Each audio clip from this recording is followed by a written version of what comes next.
Pilipinas, ang oras po 6:36. May problema ka ba sa batas? Hihimayin yan ng Panyera ng Bayan, Attorney Rina Seco sa Usapang Legal. Usapang Legal. Magandang gabi Pilipinas, ito po ang DZRH Usapang Legal kasama ang Panyera ng Bayan, Attorney Rina Seco para sa DZRH. Una sa Pilipinas, una sa Pilipino. Usapang Legal. Abay, ngayon po ay ados na, mantakin nyo yun. Ados na at marami po sa atin, lalong-lalo yung mga government employees ay nakatanggap na ng... Tama ba ako? Correct me if I'm wrong, pero katapusan pa lang ata or last week pa lang ng Nobyembre, yung ibang mga nagtatrabaho sa gobyerno ay nakatanggap na ng biyaya. Tapos from what I read earlier, yun pong mga SSS pensioners, nakatanggap na din ng kanilang 13th month pay. Oy, kamusta Ate Lily Baradi? Gayun din sa'yo, pati mga government employees, dating government employees, mga pensioner ng GSIS. Oy, Ate Ching Elag, baka naman pwedeng magpa-ice cream na kayo dyan. Anyway, samahan niyo po ako hanggang 7:30 ng gabi. Maganda, masaya po ang ating talakayan. Wag lang sana tayong tatamblingin ng ating employer, dahil masayang usapan kapag 13th month pay ang tinatalakay. Hindi po ba? Usapang Legal. Magandang umaga, magandang tanghali, magandang gabi sa lahat ng mga nanunood, nakikinig sa atin mula sa iba't ibang panig ng mundo. Siyempre, naririnig tayo sa ating DZRH TV, the DZRH TV 4K live stream sa YouTube. Gayun din sa DZRH News at DZRH News Television Facebook pages.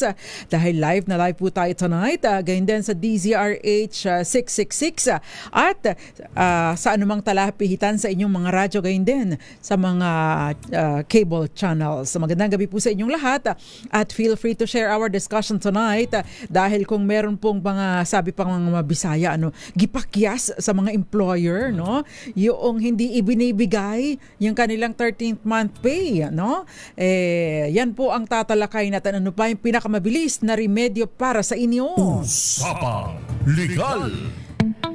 Magandang gabi sa iyo, Rosel Laspela. Good evening sa iyo, Tita Ami Miraflor Garcia. Gayon din sa iyo, Jericho Ferrer, Irene Almodovar at syempre, Teresita Atienza, hindi nawawala. Magandang gabi din sa iyo, Joy Garimbao at Aunt May. Ay, natutuwa ako. Melvin Letroda, natutuwa ako at napapanood ko kayo. Nakikita ko kayo. Mami Belen Rivera, isa sa mga paborito din natin ito si Mami Belen Rivera. Magandang gabi po sa inyong lahat at syempre pa sa mga tatanggap ng 13th month pay. Excited na ba? Pinagpaplanuhan na ba kung paano i-invest? Investment po hindi hindi waldas. Usapang Legal. Kung sa bagay, kaliit-liit naman at itong mga panahong ito yung nag-a-update tayo sa ating payment, sa ating mga loans. Hindi po ba? Dahil ito yung meron tayong natatanggap ng extra. Pero para sa marami, talagang enough lang po di ba? Lalong-lalo na kasya naman daw yung 500 pesos sa pang Noche Buena. Kaya ba? May napanood ako maraming gumawa ng 500 pesos na Noche Buena challenge. Kaya lang kasi tipid na tipid. Parang kakatakot kainin yung ham sa itsura Pero kasi Boy Gonzales, yung binibili namin ni Boy Gonzales na ham dyan sa Quiapo ay nasa 1.8 yung pinakamura per kilo. Usapang Legal. Kung sa bagay, ang iisipin na lang po natin na lang muna, doon na lang muna tayo sa healthy, pero healthy, mahal pa rin po Anyway, sa usapang 13th month pay, sino nga ba ang mga entitled nito? Halos lahat po ay entitled sa 13th month pay, except, yun po mga ibang hindi masyadong pinagpala, lalong-lalo na usual question. yung mga attorney, yung mga JOs ba, yung mga naka-job order ba, yan ba sa gobyerno, tatanggap po ba yan ng 13th month pay? Attorney, taxi driver ako tatanggap ba ako ng 13th month pay? Attorney, jeepney driver ako, may 13th month pay po ba ako? O kaya naman kasambahay po ako, entitled ba ako sa 13th month pay? Construction worker po ako, nagtatrabaho po ako kay Mang Kepweng na na contractor sa gobyerno, ay ako, sa flood control. Usapang Legal. Sa bagay, yung mga construction workers, hindi naman yung nakikinabang dun sa nakaw ng boss nila di ba? Usually, ang nakikinabang ay si contractor at saka si nepo babies. Yung mga ordinaryong taga-panday, taga-buhos ng simento, yung talagang nagpapakahirap, yun wala po yung mga kickback Minsan pa nga, inaluloko pa nga ng mga contractors, hindi po ba? Yun ang problema. Kaya pipiliin lang natin yung kinagagalitan natin, yung totoong nagnakaw at illegal na nakikinabang sa pera ng bayan. Doon lang tayo. Doon sa mga ordinaryong manggagawa, naku, tayo ang kawawa, hindi po ba? Usapang Legal.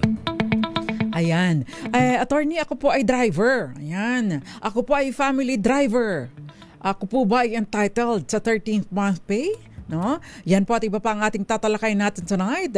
At syempre pa, if you have questions, 0919-282-6485. Pwede din po kayo magpadala ng mensahe sa ating Facebook Live, no? Sa ating Facebook Live bilang comment, at syempre pa sa ating DZRH TV 4K live stream sa YouTube bilang comment pa rin po. Usapang Legal. Siyempre, Michael Manalo, maraming salamat. Sabi niya, pwede naman sabaw na spaghetti walang sahog. Actually, masarap po yung Japanese spaghetti, hindi po ba? Yung may sabaw na spaghetti. Kaya lang, siyempre, mas mahal yun dahil mas marami yung gael. Mas marami yung sahog. Sabi niya, flood control to food control. Ayan, sagwa. Ang sakit sa tenga. Ma'am Irene Almodovar at Gael, masakit sa dibdib. Napakasakit, Kuya Eddie. Vanji Luba, magandang gabi sa iyo. Nakikinig sa atin. Nanunood na siya sa atin. Only hearing your voice this past episodes via radio. Thank you very much, Miss Vanji Lubao, si Eduardo Narvaez at Miggy Villa. Ganyan din sa iyo, Wiggy. Ano bang apelido mo? Medyo naglolo ko na kasi yung aking cellphone Tingnan niyo yung cellphone ko, may linya na. Nangingi na ng kapalit. Verhel Sakdalan, magandang gabi sa iyo, at Nick Reyes 5231. At yung iba pa, magandang gabi po sa inyo. Usapang Legal. Actually, ang kagandahan po kung kayo ay medyo malaki-laki ang sweldo, ay umaabot po sa 90,000 pesos ang tax exemption. Pero hindi naman kasi tayo lahat ay nakaka-enjoy ng ganun di ba? Maliit lang, napakaliit ng sweldo sa atin, lalong-lalo na kung tayo ay nagtatrabaho hindi sa NCR, dahil habang lumalayo sa NCR, lumiliit po ang daily wage, no? Lumiliit po ang minimum wage. Kaya pag mas malayo, mas mura or mas maliit ang natatanggap. Usapang Legal. Yun pong mga government employees. Basically, ang tinatalakay po natin na majority sa ating talakayan tonight ay napatutungkol doon sa mga private employees or private employed in the private sector. Kasi yung mga government workers, government employees ay sinasaklaw po ng government, ng civil service law. No? At iba po ang panuntunan sa kanila at wala rin po silang 13th month pay. Although, iba po lang ang pangalan, tumatanggap pa rin po sila. No? May cash gift po sila. In fact, mas marami pa pong mas marami pa pong benepisyo ang karamihan sa nasa gobyerno, lalo na po yung mga may item. Usapang Legal. Yung mga tinatawag na regular na empleyado ng gobyerno, mas marami pa po silang mga benepisyo. Lalo yung mga nagtatrabaho dyan sa House of Representatives, dyan sa Senado. I would know because I worked there for a while. Nung bago akong abogado, nagtrabaho po ako sa Senado at medyo maganda po ang mga benepisyo. Medyo may kalakihan din po ang sweldo.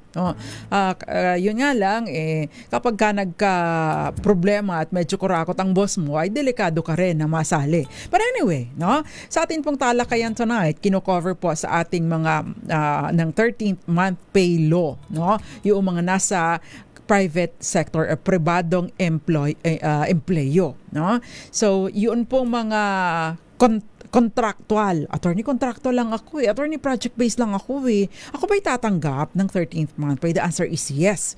Entitled ka. Usapang Legal. Mandatory po ang 13th month pay. Ibig sabihin, merong parang imaginary na di ba, labing dalawang buwan lang meron sa isang taon. So merong imaginary na isang taon, pandagdag, pang-augment sa mga kinikita ng mga manggagawa natin. At ito ay mga rank and file employees ang entitled po dito. Hindi po kasi kasali dito yung mga managerial employees, although definitely kapag ikaw ay manager, syempre kung nagbibigay nga doon sa mga rank and file, how much more doon sa mga manager na mas mabigat ang kanilang mga responsibilidad sa kumpanya. Usapang Legal. Ikaw ba, Ma'am Grace Recta, ikaw ba ay empleyado ng gobyerno?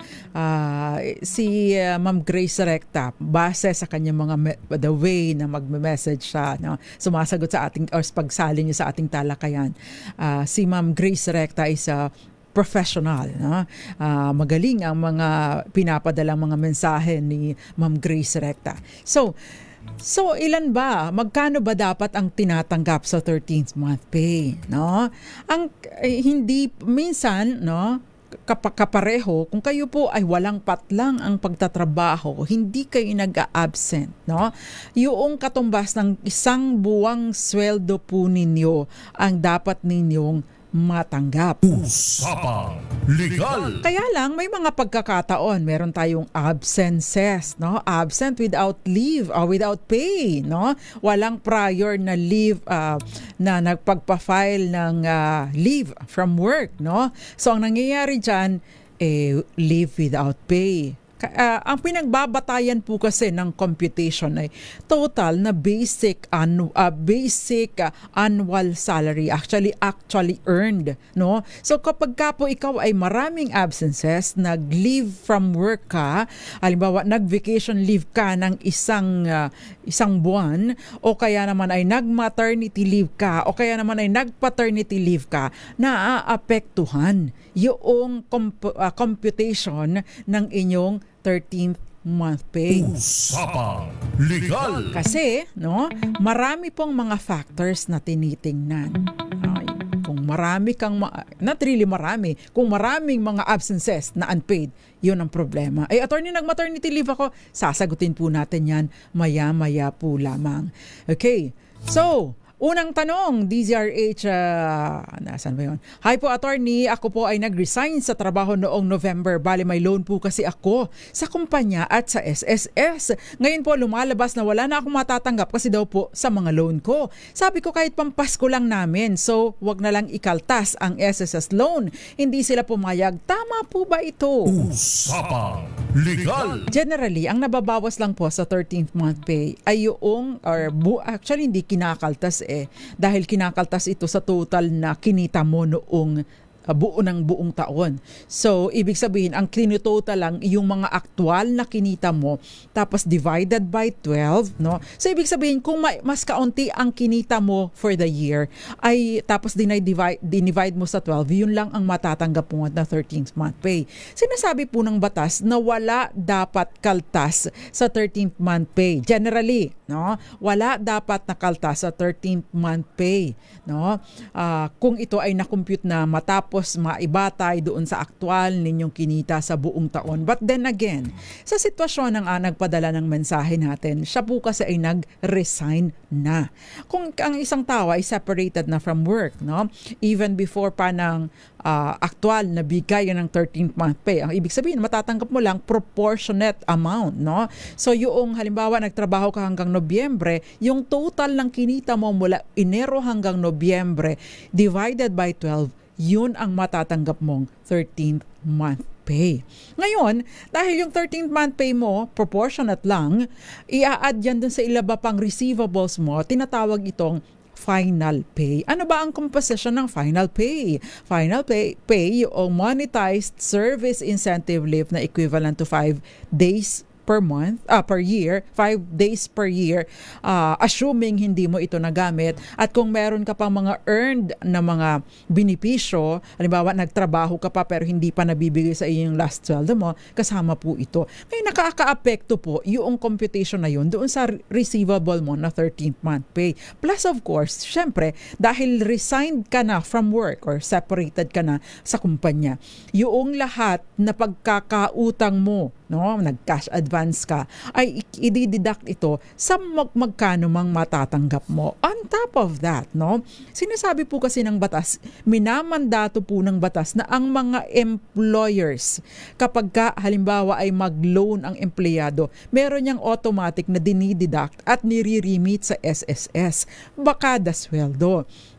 Ngayon, dahil ikaw ay separated na from work, obligado naman ang employer mo na yung pagkakautang mo sa SSS ay bayaran, abot sa makakaya ng iyong receivables pa. So yun ang magiging problema mo ngayon. Usapang Legal. So pwede bang ipakiusap? Paring managot naman ang employer mo kasi idideklara ka niya 'di ba? Na separated na from work. Kasi kung halimbawa ako may-ari ng kumpanya, say for example, XYZ Corporation. Empleyado ko halimbawa si Jeric Barreto. At pagkatapos si Jeric Barreto ay nag-resign na noong Nobyembre. May pagkakautang sa shop halimbawa ng 20,000, doon sa SSS. Ako bilang inuutusan ako ng SSS na mabayaran, na i-report, kapag ka na-separate ang isang empleyado, i-report ko siya. Otherwise, kapag ka hindi nabayaran, maari akong managot bilang employer dahil mandatory sa akin, na mag-ambag, mag-remit sa SSS. So, i-report niya ito at kaakibat or kasabay ng kanyang pag-report ay yung sinasabi na ito yung receivables na ito yung babayaran na namin, i-remit namin sa SSS. Usapang Legal. Kaya po yun ang maaring naging sinasabi ninyo na wala na halos mang matatanggap. Dahil nga po yung employer ninyo, syempre saan pa kayo hahabulin? Di ba? Paano pa kayo hahabulin? Alangan naman ang ibigay sa'yo, pagkatapos kakasuhan niya kayo para bayaran mo siya. So definitely, i-hold din niya yung para sa SSS. Good luck ngayon sa employer mo, kasi mas malamang magiging priority itong SSS naman. Usapang Legal. Ayun. But ordinarily, kung halimbawa po na ang isang empleyado ay hindi nag-resign, umabot ng December 1, big kaya ng 13th month pay, pero may loan ka na 10,000 sa iyong employer, usually pinapayagan naman po mag-loan hanggang 1 month, equivalent to 1 month, o yung iba hanggang kalahati, yun naman ay ayon lang sa generosity ng employer, sa konsiderasyon ng employer at ito po ay wala itong interest, Halimbawa may naiwan kang loan, meron ka pang loan na 10,000 at bigayan ng 13th month, yung data, hindi po yun maaring ikaltas doon sa 13th month pay.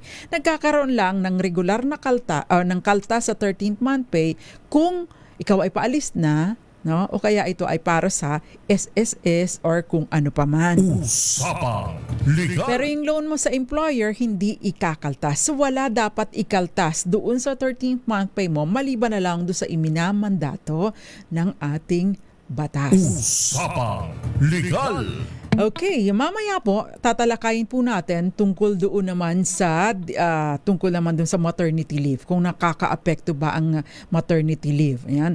Sabi niya, kaya wala ng 13th month pay, sabi ni Ma'am Grace Recta. Retired na pala si Ma'am Grace Recta from the government. Okay. Magandang gabi sa iyo, Ma'am Luz Biminda Salvacion. Ito ay municipal councilor din sa amin sa Buenavista. George Aquino, Magdalena Martin dyan sa Gagalangin, Tondo. Ganyan din sa iyo, Archie Valencia, Mokang.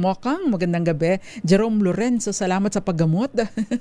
Michael Manalo, Jerry Sumagaysay, Tita Ami Miraflor Garcia, Vanji Lubao, si Wiggy Guaros, magandang gabi, at Mami Belen Rivera, Rosel Haspela, at gayon din sa iyo Ivy Gutierrez. Ma'am Irene Almodovar, magandang gabi, at syempre sa iyo Verhel Sakdalan, Nick Reyes, magandang gabi po sa inyong lahat. Usapang Legal. Ma'am Konsehal Konsehal Minda Salvacion. Baka naman po pwede kayong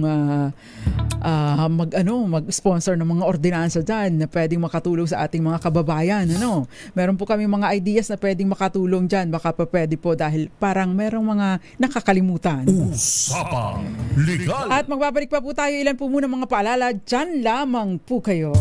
Kayo'y nakikinig sa Usapang Legal kasama si Attorney Rina Seco.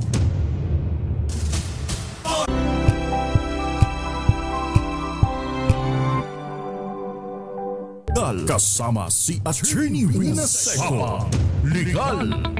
DZRH, Usapang Legal, kasamang panyara ng bayan, Attorney Rina Seco. Tinadalakay po natin 13th month pay. Sinabi na natin kung hindi ka pa man resign, hindi dapat na mabawasan ng 13th month pay mo ng inyong pagkakautang. Pero kung ikaw ay resigned na, maaring maapektuhan nito dahil ikakaltas doon yung balanse mo sa iyong pagkakautang o kaya kung may utang ka sa SSS. By the way, para po sa computation ng 13th month pay, hindi po kasama sa computation ng 13th month pay yung COLA or cost of living allowance. Hindi rin po sinasali sa computation nito yung overtime pay kung marami kayong mga OTs, no? O kaya naman ay premium pay, holiday pay, night shift differential, yung inyong mga cash equivalent ng inyong mga unused leave credits o kaya naman yung mga halimbawa meron kayong productivity bonus, hindi po kasali yan. And speaking of bonus, no? Yun pong 13th month pay ay mandatory. Yun pong bonus ay hindi po yan mandatory. Okay? Usapang Legal. Maliban na lamang po kung ito ay naging practice na at naging bahagi na ng tinatanggap taon-taon, regular, walang mintes. Dahil sabi po ng ating batas, kapag ka naging habit na habitual, sunod-sunod, walang patlang, lumalabas na kasama na ng policy at nagiging therefore legally demandable na ang bonus. So take note of that. So generally, ang bonus ay hindi demandable. Pero kung ito ay naging practice na, hindi ito maaaring basta-basta tanggalin because meron po tayong tinatawag na prinsipyo ng non-diminution of benefits. Hindi pinapayagan ang pagbaba ng benepisyo ng mga empleyado. Usapang Legal. Ngayon, dakuan po natin yung first question, second question, RHTV. Ayan. Magandang attorney, binabawas po ba talaga sa 13th month pay ang maternity leave? Kasi dito po sa amin, yung kasamahan ko, maliit ang 13th month pay last year. Kasi nag 105 days ng maternity leave siya. Ako naman ngayon ang nag-maternity leave. Baka ganun din po ang mangyari sa akin. Usapang Legal. Ayan. Bakit po? Ang prinsipyo po kasi ng 13th month pay ay nakabatay doon sa basic wage or basic salary. Yun pong binabayaran habang ang isang tao ay naka-maternity leave o paternity leave. Ang SSS po ang sumasagot doon. So ang binabayaran lang po, ang kinukompute lang po sa 13th month pay, yung aktual na kinita sa aktual na pagtatrabaho. Yung panahon na naka-leave ka, kahit paid yan dahil yan po ay SSS ang nagbayad, hindi siya makakasali. So kung halimbawa yung 105, 30, 90, ibig po sabihin tatlot kalahating 30, 16, tatlot kalahating buwan kayong wala. So ibig sabihin 12 minus 3.5. So, ibig pong sabihin, 8.5 lang. Yung swineldo nyo dun sa 8.5, yun lang po, tama ba ako? Yeah, tama, Yun lang pong swineldo ninyo dun sa 8.5, yun lang po ang ito-total divided by 12, yun po ang inyong 13th month pay. Usapang Legal. Ayun. So hindi po kasali dun, hindi po kasali sa computation again yung COLA at kung masipag kayong mag-OT dahil pinapayagan kayo, hindi rin po yun kasama. Yun lang basic wage, basic na sweldo. So again, yung maternity leave, kapag ka nag-maternity leave kayo, chances are bababa yung inyong 13th month pay. In the same way, no? Kung halimbawa pinagamit ninyo yung 7 araw pa doon sa inyong asawa, sa inyong mister, iyon po, maari pong ganun ang mangyari, bababa din dahil mababawasan ng 2 weeks, 15 days. Ako po ma'am, ito lang sa 13th month namin, wala kaming summary copy o payslip. Hindi binibigay sa amin. 8 years na akong worker dito. Sa 8 years na trabaho ko. Ngayon taon, 12K lang ang 13th month pay. Last year, 11K. Nakapagtala kasi noong 2021, nasa 10.7 or 10 or 13th month pay ko. Then 2020, 10.8. Nakakalito lang kasi regular kami, tas ganyan ang 13th month pay. Wala pang summary na ibinibigay. Usapang Legal. Nakakaapekto po yung mga nakakaapekto po yung mga absences, mga unpaid leave. So, maari pong yun ang maging dahilan. Ngayon, kung halimbawa naman po, no, na nagkamali talaga, pwede po ninyo itong ireklamo at hingan po ninyong clarification ng inyong HR o inyong accounting department. Obligasyon po nila na ipaliwanag kung bakit nagkaganoon. No? So, again, kapag ka naman po hindi kayo binigyan nito, kumbaga ay karapatan din po ninyong magtanong, no? Mag-inquire doon sa Dole Regional Office, no, sa inyong pong lugar. At kung sakasakali na hindi pa rin lumagpas yung December 24 kasi sinasabi po ng batas, dapat maibigay ang 13th month pay bago on or before December 24th of every year, of the applicable year. So ibig sabihin kapag 27 na, 28 na, wala pa, pwede po ninyong ireklamo sa DOLE ang inyong employer. Usapang Legal. Para din madagdag puwersa, pinakamabilis. Pwede po kayo magreklamo sa mayor's office, no? Bakit kanyo? Bagaman at wala itong kinalaman dyan sa distribution ng 13th month pay, ang City Hall, ang Municipal Hall, ay magre-renew po, sila po ang magbibigay ng business permit. So, come January, ang inyo pong employer, ang inyo pong kumpanya, ay mag-a-apply ng renewal ng business permit. Kapag may violation dahil ang hindi pagbibigay ng tamang benepisyo sa mga empleyado ay paglabag sa batas at paglabag din sa mga alituntunin ng local government code, ibig pong sabihin, pwedeng isuspend, no, yun pong pagbibigay ng business permit o pwedeng totally i-cancela yung business permit. O kaya naman pwede po silang pagmultahin. So yung mga LGU, no, dapat po ay bukas din po kayo dyan para na matulungan, no, yung ating mga kababayan na lumalaban ng patas at hindi nagnanakaw, nagdidemand lang ng tamang benepisyo. Usapang Legal. Sabi ni Teresita Atienza, sabi niya, basically pay lang pala ang kasama sa computation ng 13th month pay. Tama po kayo. Magandang gabi din sa iyo, Henry Dolohan, Magdalena Martin, George Aquino, Romel Livid, Ma'am Grace Recta. Thank you very much for watching. At syempre, Angelina Palekbar, Joseph Abalos at Ma'am Violi, magandang gabi po sa inyo. Usapang Legal. Si Ma'am Violi, kayo ba yung taga Supreme Court?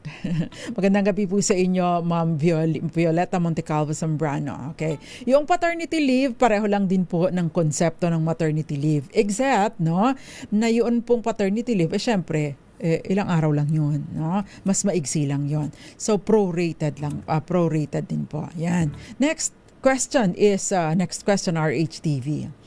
Ayan, meron pa ba? Ayan, natapos ko na yan, RHTV. Ayan. Next question, please. Ayan, kaya po yan naka-highlight dahil hinanap ko po yung may mga messages na 13th month pay. Ask ko lang po, paano po yung computation ng 13th month pay if ang isang empleyado po ay nag-work from home, work from home na, Attorney Rina, and salamat po and keep safe. Usapang Legal. Yun pong pag-work from home ay hindi po nakakaapekto, no, doon sa sa computation ng 13th month pay. No? Ibig pong sabihin, ang basihan po ng 13th month pay ay yung pagpasok po ninyo.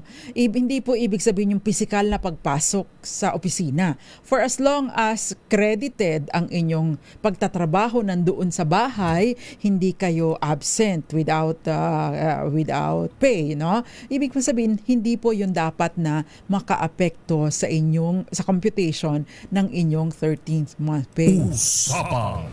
Again doon sa mga naka-work from home, hindi dapat maapektuhan ng work from home or remote work arrangement ang inyong 13th month pay na tatanggapin.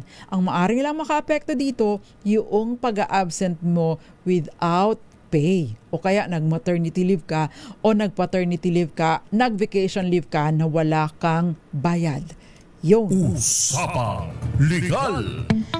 Meron pa bang ibang question, RHTV? Kasi kung wala na, pagpatuloy natin, no? Doon sa question naman, yung mga kasambahay, no?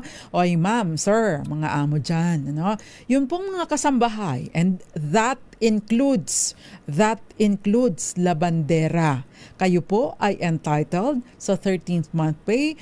Ang importante lang nakapag-render na kayo ng at least 1 month of service, no? Naka 1 month na kayo sa inyong amo. Ngayon po, no,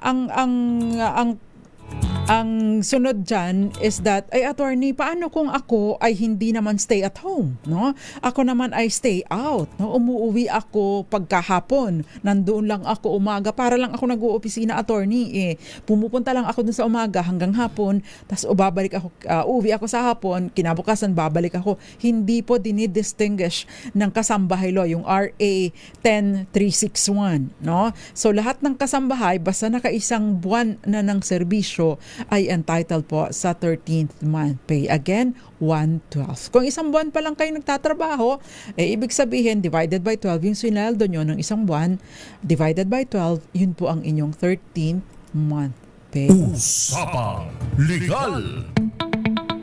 Magandang gabi sa iyo, Joel Mangasep, dyan sa Melbourne, Australia. Thank you very much. At Verhel Sakdalan, thank you. But what about family drivers? No? Yun po bang family drivers? June Barkarse, magandang gabi, nanonood sa atin sa South Korea. Sabi niya, June, yung mga family drivers, paano naman sila? Are they entitled to 13th month pay? Unfortunately, no. Pero dapat yung mga pinagdadrive mo, lalong-lalo na kung maingat ka naman at wala kang atraso, ay dapat binibigyan ka din. Pero hindi po ito demandable. Kasi ang arrangement po ng family driver at ng kanyang pinagdadrive ay that of a contract, hindi po sa ilalim ng labor code. So ibig sabihin, kontrata kayo na hindi employer-employee relationship. So, pero kung halimbawa po kayo ay driver na nagtatrabaho sa opisina, dapat entitled kayo sa 13th month pay. Usapang Legal. Meron na pong kaso dito yung Atienza versus Saluta, no? Yung paglilinaw tungkol sa 13th month pay. Ngayon, next question naman, no? What about construction workers? Ayan, eto na. Construction workers, are they entitled to 13th month pay? Yung ba mga empleyado ng mga binabanggit sa Senate investigation? Mga sino na nga ba yun? Mga diskaya, mga empleyado ng SunWest Corporation, mga empleyado ng ano pa ba yung mga pangalan ng mga yung medyo chubby na lagi na kayo ko doon sa Senate investigation. Di ba? Sila yon, yung mga empleyado ba nila, yung mga mga tao nila na in-employ doon sa construction, are they entitled to 13th month pay? Usapang Legal. Yun po mga construction workers hired by contractors on a project-based contracts in the Philippines ay may karapatan. Misis, sabihan mo si Mr. ha, singilin. Singilin si engineer. Bakit? Usually naman kasi engineer, di ba? Singilin si engineer. Bakit? Kasi may karapatan po kayo sa 13th month pay for as long as nakaisang buwan ng pagtatrabaho sa employer po ninyo. Usapang Legal. Ayan. Yung obligasyon po nito ay nasa contractor kasi meron po yung principal company na nagsiserve as secondary guarantor sa kanila po pinapahawak yung pera. Kaya may karapatan. Attorney, yung naglilinis ng bahay ng ibang tao once or twice a month, may 13th month pay? Yan ang problema. Kasi once a month lang, medyo may problema ka dyan. Usapang Legal. Bigyan mo na lang ng kaunting palubag loob out of your generosity. No? Yung iba ang ginagawa mga tuso, paisa-isa lang. Pagkatapos ay, kumbaga ay tawag doon. Si ano muna ngayon, tapos sunod si Mrs. Y naman bukas, no? 'Di ba? Ginaganon, no? Salit-salitan, no? Ang kanilang mga pagpapatrabaho, 'yun ang nagiging tuso. Usapang Legal. Moonbeats, magandang gabi din sa iyo. Ayan, next question please. Mga security guards, yan, mga manong. Ay, love na love ako ng mga yung security guards din sa amin eh. Kasi pinapakape ko kasi sila eh. Hindi ko sila pinapakape kapag oras ng duty at baka hindi makatulog. Joke lang po. But anyway, no? Yung mga manong security guards, no? Karapatan din po nila ang 13th month pay. May tanong dito, attorney, yun bang, nasa na ba yun? Yun daw bang, ito yung question niya, yun daw bang, meron daw bang tax yung 13th month pay? Ayan. Tax-free po ba ang 13th month pay? Kung hanggang 90,000 pesos, no, tax-free. Tax, hindi, walang buwis yung 13th month pay kung hanggang 90,000 pesos lang. In excess, no, yung lagpas sa 90, yun ang bubuwisan. Yun. Usapang Legal. So, security guards, entitled sa 13th month pay. Yung taxi drivers, ayan, manong driver. Si manong driver ba entitled sa 13th month pay? Yung mga consultants, how about yung mga talents, mga social media influencers? Are they entitled to 13th month pay? Yan po at iba pa ang tatalakay natin sa ating pagbabalik. Again, feel free to share our discussion tonight, no? Dahil alam ko po, lahat tayo excited sa 13th month pay. Diyan lamang po kayo, ilan po muna mga paalala. Kayo'y nakikinig sa Usapang Legal kasama si Attorney Rina Seco.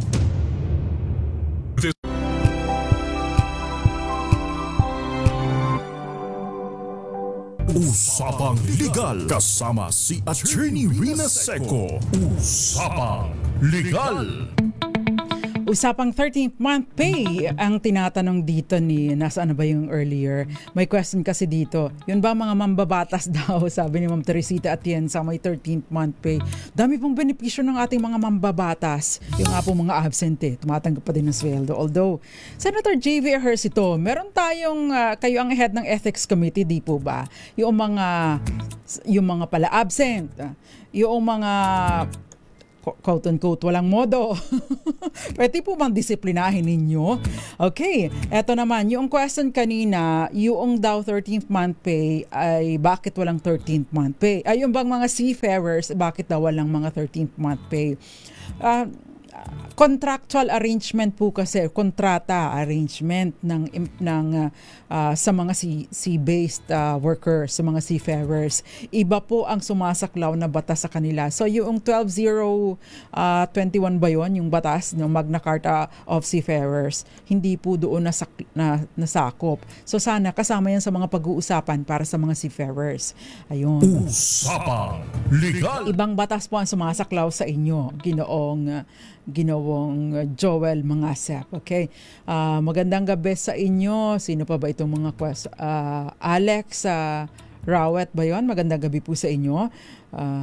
Sabi niya. Ito, marami palang nagme-message. Henry Dolohan, magandang gabi. At yung iba pang mga nanonood sa atin, thank you very much for watching. At yung next question, mga taxi drivers. Ayan. Kasi magandang gabi po sa mga chuper, mga, anong ang tawag doon? Sa mga taxi, mga drivers, sweet lovers. Magandang gabi po sa inyo.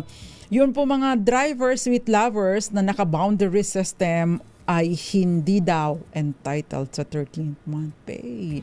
Hindi rin sa service incentive leave. Yan po ang masaklap. Usapang Legal. How about mga consultants? Sabi ng iba, sulsultants. Yung mga consultants ay hindi din po kasali sa 13th month pay at nakadepende lang po sa inyo, sa generosity ng inyong kakontrata. Talents. Kung talents at kayo po ay considered employees or whether kayo ay pro-B o kung ano pa man ng classification ng inyong pag-empleyo, kayo po ay dapat na maging entitled sa 13th month pay. Social media influencers na meron like for example itong si Jeric Barreto ay meron siyang platform na meron siyang regular na kinukuha na influencer. Regular, maaari po yung mapasok doon. Pero yung kanya-kanya lang na ako, magagawa ako ng sarili kong vlog, hindi po yung Usapang Legal. Okay.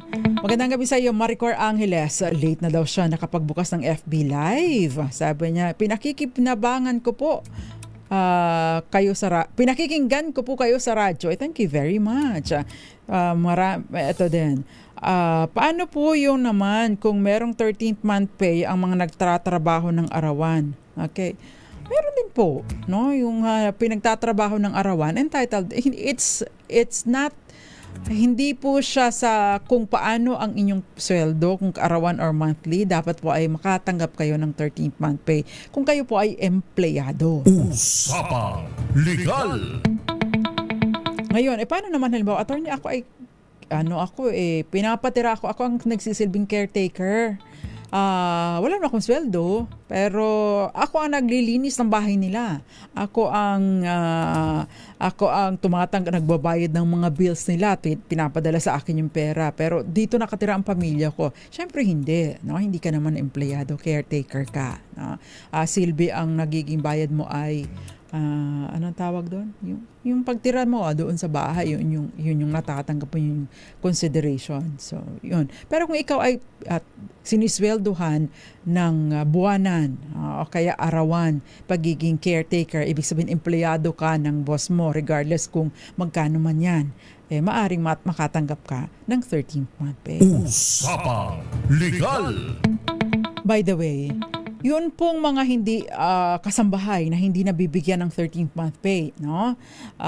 Pero entitled sana. Pwede po kayo magsumbong sa barangay dahil lahat po ng mga kasambahay ay dapat inirerehistro sa barangay. So kung kayo po ay nakatira dito sa Pasay, say for example barangay XYZ, no? So dapat nakarehistro po kayo, inirehistro po kayo ng employer ninyo sa barangay XYZ. Ayan. Usapang Legal. Jody Zay, magandang gabi sa iyo. Ngayon lang nakanood, di kasi pumapasok sa work. Magandang gabi po sa iyo. Sana all hindi pumapasok sa work at may sweldo pa rin. Okay, baka negosyante itong si Ma'am Jody or Ma'am or Sir ba kayo? Magandang gabi po sa inyo.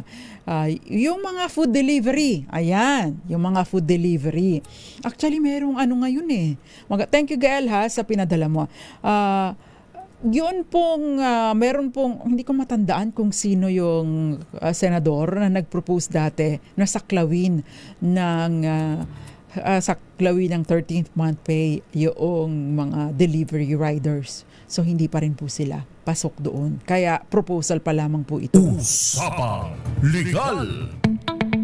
Sabi ni Gael, mababait ang mga security guards dito sa MBC. Ay, totoo po kayo, mababait po sila lahat. Magandang gabi sa iyo, Henry Dolohan at mga taga-Gagalangin Tondo, George Aquino. At syempre pa, taga-Tondo, magandang gabi sa iyo, mga pamilya Seco dyan sa Tondo, mga pinsan ko po. Magandang gabi at mga nagbibenta dyan sa Divisoria. Magandang gabi po sa inyong lahat. Ayan. Usapang Legal. Ano pa ba? Ano pa yung mga kulang? Ang mga senior citizens, ayan. Senior citizens, yung SSS daw po ay nag-release na ng 13th month pay sa mga pensioners starting December 1, kahapon, no? So yung mga tumatanggap dyan, baka po may makatanggap na naman sa inyo ng mga mensahe na i-click mo ito para ma-verify, no? Mag-iingat po kayo, no? O kaya naman, meron namang nauuso ngayon, yung mga scammer, ang gagawin, gusto niyo po ba ng libreng chicken nuggets, halimbawa ganun. O kaya naman ay milk tea, libreng milk tea, papaskong handog ng XYZ Corporation daw, no? Ito pa yung promo, may mga ganon. Tapos i-download nyo lang po itong link na ito, itong page na ito. Pag dinownload mo, makukontrol na yung cellphone mo. Pag nagbukas ka ng banking app mo, pati yon makukuha, pati pera mo matatangay. Kaya, paalala, wag na wag papaloko sa mga manggagancho, no? Yun pong nagpapadala ng mga link o kaya yung sasabihin taga bangko ako, XYZ bank ako, ito yung kailangan mong mag-update, no? Nek mo. Kasi nangyari na yan sa akin Merong isang bangko, sabi, merong suspicious transaction yung account mo. Kailangan mong i-update. Ayusin mo, ganyan. Nek mo, wala akong account sa bangko nyo, di ba? Usapang Legal. Kung halimbawa po, sinasabi sa inyo na may kailangan kayong ayusin para makatanggap ng inyong pensyon, lalong-lalo na yung mga senior citizens. Majority ng mga nagiging biktima, mga senior citizens. Kasi bakit? Mapagtiwala, madaling matuwa. May libreng ganito. Kahit naman ako din matutuwa ako. Libreng chicken, without knowing na ano pala ito, scam pala ito, gusto lang makagoyo, o kaya naman dino-double check namin yung account mo. Baka para makatanggap ka. Ito sa barangay ganito, Ito ay kami mga taga-barangay, kami mga taga-DSWD, kami mga taga-SSS, may isang nagpunta dito, kami mga taga-SSS, Bini-verify namin kasi tatanggap ka na ng pension mo. Kailangan mong asikasuhin ito, ibigay mo sa akin yung ganito, i-download mo ito. Wag na wag gagawin, baka ibang makakubra. Usapang Legal. Diba? Again, mag-iingat po, Hindi po dapat tayo nagpapaloko sa mga ganyan. Kaya doble ingat. Ayan. By the way, paalala din po, dahil maraming pera ang mga tao ngayon, wag na wag po kayong mag-access ng mga public wifi. Paggagamit kayo ng inyong banking app. O kaya, as much as possible, wag na pong gumamit ng public wifi, as much as possible dahil dyan po na madalas, merong mga hackers. Kaya ingat-ingat po tayo. Usapang Legal. Again, at paalala po sa ating mga employers, hanggang December 24, ibigay nyo na po ng mas maaga-aga para magkaroon naman ng pagkakataon na makapag-shopping. Si Maricar Angeles sa GSIS, wala pa po. December 8 pa po ang dating ng pensyon. At least meron kang inaabangan, Miss Maricar Angeles. Si Miss Maricar Angeles, napaka-generous po nito Si Aldos, okay, nasagot ko na pala. Aldos Villamater, Gael, yung pink and green app, sabi niya. Okay, magandang gabi, Nathaniel Jimenez. Magandang gabi. At maraming iba pa. Yung mga taga Botolan, Zambales, at syempre pa mga taga Ilocos, Slovakia. By the way, meron naman pong bagyo, so mag-iingat po tayo. Usapang Legal. Lahat po ng mga nanonood, nakikinig sa atin sa iba't ibang panig ng mundo. Good morning, good afternoon, good evening, and good night. Magsama-sama po ulit tayo on Tuesday. Thursday. Same time, same station, same social media platforms. If you have a special request para sa ating topic, dito sa ating programa, pwede po ninyong ipadala sa atin para tatalakayin po natin sa mga susunod na pagkakataon. Nakakataba po ng puso yung mga nagsasabing natutuwa sila sa atin at marami silang natutunan. Thank you very much. Si Mami Belen Rivera at saka si Ma'am Teresita Atienza, regular yan. At saka meron pang isa si Ariel Anda. Magandang gabi po sa inyo. Sabi niya, favorite daw niya tayo. Thank you very much. At sa lahat po ng mga nakasama ko dito, si Jeric Barreto at mga taga DZRH News TV at saka mga taga IT Department. Ako naman Panyera ng Bayan, Attorney Rina Seco para sa DZRH. Una sa Pilipinas, una sa Pilipino. Sumainyo ang mga dagdag kaalaman sa batas. Hatid ng Panyera ng Bayan, Attorney Rina Seco sa Usapang Legal. Usapang